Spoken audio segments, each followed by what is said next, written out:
நான் உங்களுடைய மாலா சுப்பிரமணியம் பேசுகிறேன்ப்பா. அதாவது நிறைய பதில்கள் போட்டிருக்கேன். இப்போ வந்துட்டு 14ஆம் தேதி திங்கட்கிழமை வருது, ஏப்ரல் மாதம். உங்கள் எல்லாருக்குமே தெரியும் விஷுக்கனி அப்படிங்கிறது ரொம்ப சிறந்த நாள். அன்னைக்கு வந்துட்டு நம்ம என்னெல்லாம் பண்ணணும் அப்படிங்கிறத இந்த வீடியோ பதிவில் நம்ம தெரிஞ்சுக்க போகிறோம். அதாவது முதல்ல வர இங்கிலீஷ் மாதங்கிறது ஜனவரி இல்லையா, தமிழ் மாதம் அப்படிங்கிறது சித்திரை. சித்திரை மாதங்கிறது ரொம்ப சந்தோஷமான விஷயம். தமிழ் மாதத்தில் வர முதல் மாதம், வருஷத்தில் வர முதல் மாதம் அது.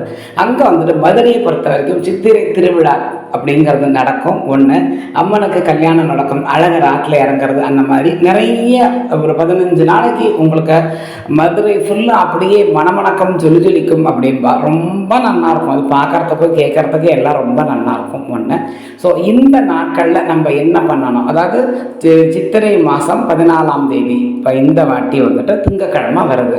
அதாவது ஞாயிற்றுக்கிழமை ராத்திரியே நீங்கள் என்ன பண்ணணும் அப்படின்னாக்க, நம்ம அதில் ஒரு பெரிய தாம்பாளம் ஒன்று, ஸ்டீல் தயவு பண்ணி வேண்டாம், பித்தளை தாம்பாளம் வச்சுக்கோங்க.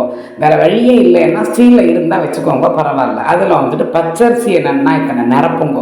அதில் நிரப்பிட்டு அதுக்கப்புறமா ஒரு நல்ல தேங்காவை பார்த்து வாங்கி அதை உடச்சிக்கோங்க. அதை உடச்சி கொஞ்சம் மஞ்சளை தடவி அந்த தேங்காவை ஓப்பன் பண்ணி நிமித்தி வச்சுக்கோங்க. 2 மூடியாக வச்சுக்கோங்க முன்னாடி. அதில் வச்சு ஒன்றுத்தில் பச்சை பயிறு, இன்னொன்றுத்தில் வெள்ளை மொச்சையின் பக்கத்தில் வெள்ளை பயிறு, அது ரெண்டையும் அதில் நிறச்சி 2 மூடியிலையும் கொட்டி வச்சுக்கோங்க. அதுக்கப்புறமா எலுமிச்சம்பழம், ஆப்பிள், மாம்பழம், ஏதாவது பழ வகைகளில் ஒரு 2-3.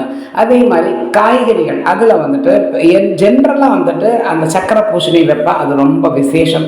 அதுக்கப்புறம் புடலங்காயோ, இந்த வெங்காயம் அதெல்லாம் வேண்டாம், வெண்டைக்காய் அதெல்லாம் வேண்டாம். இந்த மாதிரி புடலங்காய் வாங்கிக்கலாம், சக்கரை பூசணி வாங்கிக்கலாம், அப்புறம் சுரக்காயின் பக்கத்தில் அந்த மாதிரி கொஞ்சம் பெருசாக வாங்கினீங்கன்னா வைக்கிறதுக்கு நல்லாயிருக்கும்.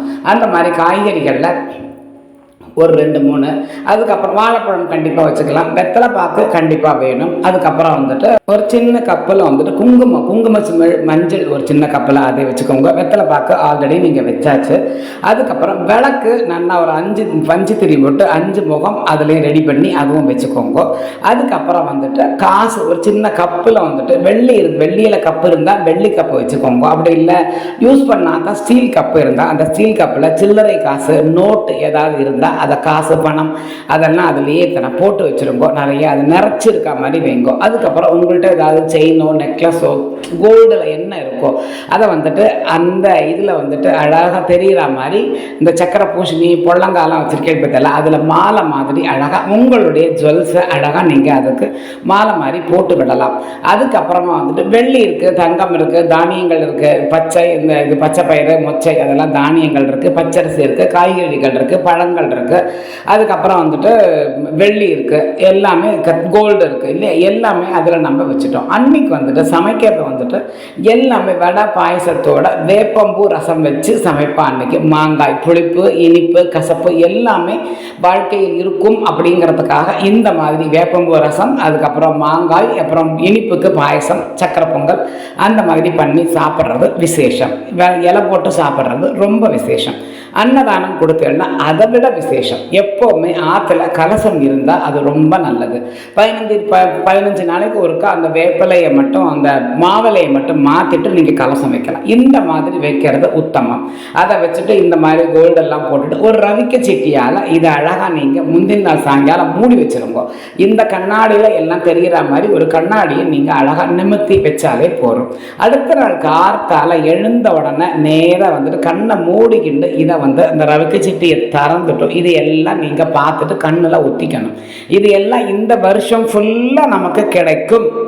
அதாவது தானியங்கள்லேருந்து, நம்மளுடைய புடவை துணிமணியிலிருந்து, பச்சை அரிசியிலிருந்து, காய்கறிகளிலிருந்து, வெள்ளி பாத்திரங்கள், தங்கம், கோல்டு, அதுக்கப்புறம் காசு பணம் எல்லாமே நமக்கு இந்த வருஷம் முழுக்க தட்டாமல் கிடைக்கணும் அப்படிங்கிற மாதிரி ஒரு ஐதீகத்திற்காக தான் இந்த விஷுக்கணி பார்க்கறது அப்படின்னு சொல்லுவாள். திருமங்கல்ய சரடிலிருந்து எல்லாமே நீங்கள் வச்சுருங்க. அது உங்கள் ஆத்துக்கு வந்தால் அவளுக்கு வந்துட்டு வெத்தலை பாக்கோ குங்குமம் எல்லாம் கொடுத்துட்டு இந்த காசுலேருந்து ₹1 ₹5 காசு எடுத்து கொடுத்து அதை பத்திரமா வச்சுக்க சொல்லுங்க.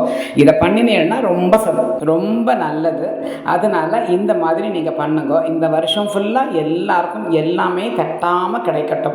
ஸோ எல்லாரும் நல்லா இருங்கோ. எல்லாருக்கும் முன்னாடியே நான் சொல்கிறேன், தமிழ் புத்தாண்டு வாழ்த்துக்கள், advance Tamil happy new year. எல்லாரும் நல்லா இருங்கோ.